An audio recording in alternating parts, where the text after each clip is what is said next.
It's time now for a little latest in local news. In the news, funeral services for longtime City Commissioner Ray Haas will be held this morning at 11 a.m. at the Reinhardt & Sons Funeral Home Chapel, with the Reverend Stanley Todd officiating. Ray Haas passed away Saturday, May 27th, of an apparent heart attack. The mayor of Jesup, Ralph Hickox, and city sent out a statement over the weekend stating they're mourning the loss of the longtime commissioner. Ray Haas served the city of Jesup for almost 28 years, first being elected back in 1995. He was 59 years of age. Visitation today, 1 hour before the 11 a.m. service. As many law enforcement and firefighting friends will serve as pallbearers. Ray is preceded in death by his wife, Delisa Haas, and his parents, Raymond and Betty Haas. Ray was just at this past Thursday City Commissioners meeting to discuss the upcoming budget. He's survived by a host of cousins, friends, and supporters. Once again, the service set for this morning at 11 a.m. Visitation beginning at 10. Longtime City Commissioner of Jesup, Ray Haas, passing away Saturday at the age of 59. Wayne County Commissioners meet this afternoon at 1 o'clock for a work session. Then they have a call meeting set for 2 o'clock this afternoon, all taking place at the County Commissioners meeting room.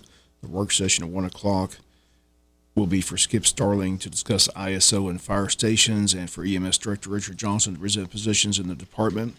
Then at 2 p.m., the Commissioners have a call meeting to consider and approve resolution to accept the Georgia DOT transportation contract for costs associated to construct Phase 2 of the parallel taxiway and perimeter fence at the Wayne County Airport, and also to consider and approve position changes at EMS. And that all taking place today, 1 o'clock for the work session, 2 o'clock for the meeting. WIFO-FM will be on hand, have a full report for you here tomorrow here on the local news. We'll be back with more news after this word from our sponsor, the commercial messages, so please stay tuned.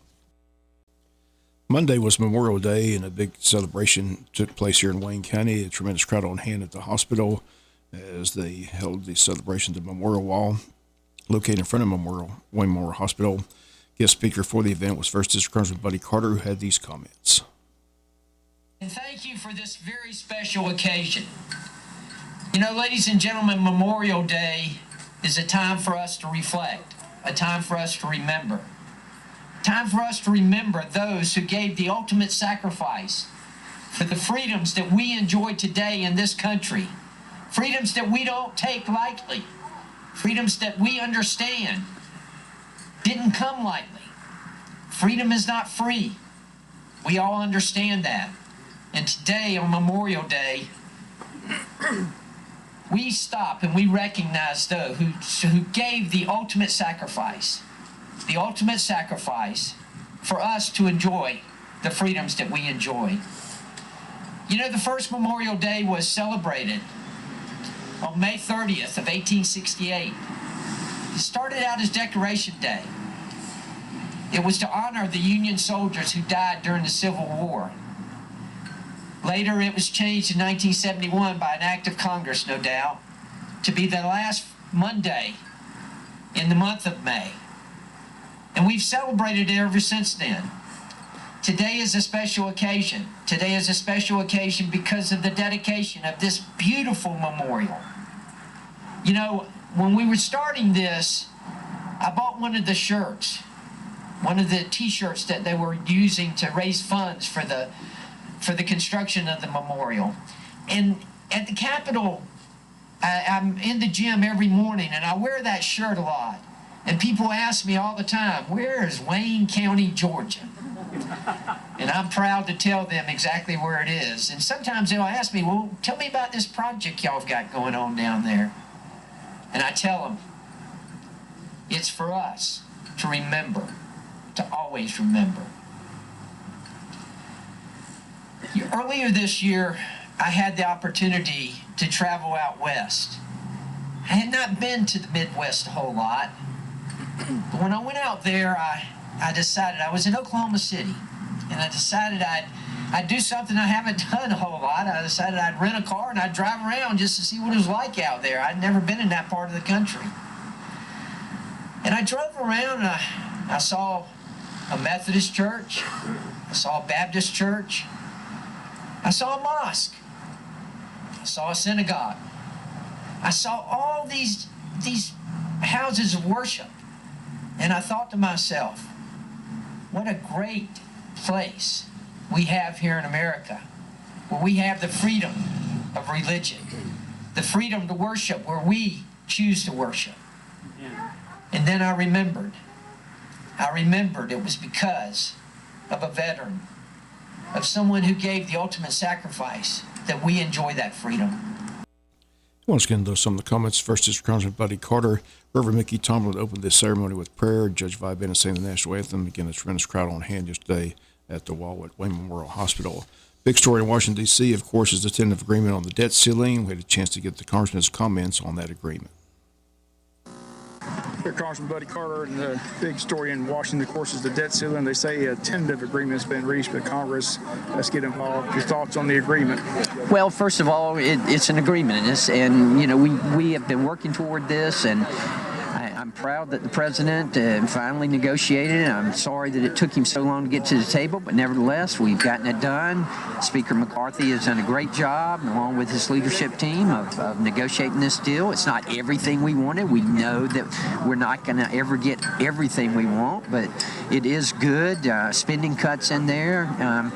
Spending cuts that are just unheard of. Decreasing spending from one year to the next has not happened in modern history. So, with the exception of the decrease in spending applies to the non-military part of it, the non-defense. Now, defense and veterans, they will, of course, see an increase, but not only the spending, but also the permit reform that's in there. I'm very excited about that. That's going to help us to grow our economy. A lot of skeptics, but you got to give McCarthy a lot of credit. He went in there and negotiated and was able to reach a deal. I mean, that's people right. said it couldn't happen. That's right. And look, you know, it's going to take those in the middle to pass it. The people on the far right, the people on the far left, they're not going to vote for it. So it's going to be those of us in the middle who are going to have to pass it. Okay, buddy. Good to see you. Thanks. Good to see you. Once again, those comments of Congressman Buddy Carter, again, the guest speaker yesterday at the Memorial Day celebration. He'll be our special guest tomorrow here on the world famous Butch and Bob show. And we'll hear more of what's taking place up in Washington, D.C. from the congressman who's headed back to Washington today. We'll be back with some final news notes after this word from our sponsor, the commercial messages, so please stay tuned.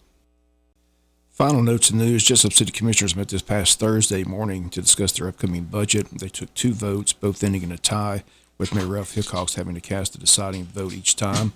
The mayor only gets to vote in case of a tie, and Mayor Ralph Hickox has now had to vote 8 times in 7 months in office, whereas the 2 previous mayors voted just once in close to 30 years.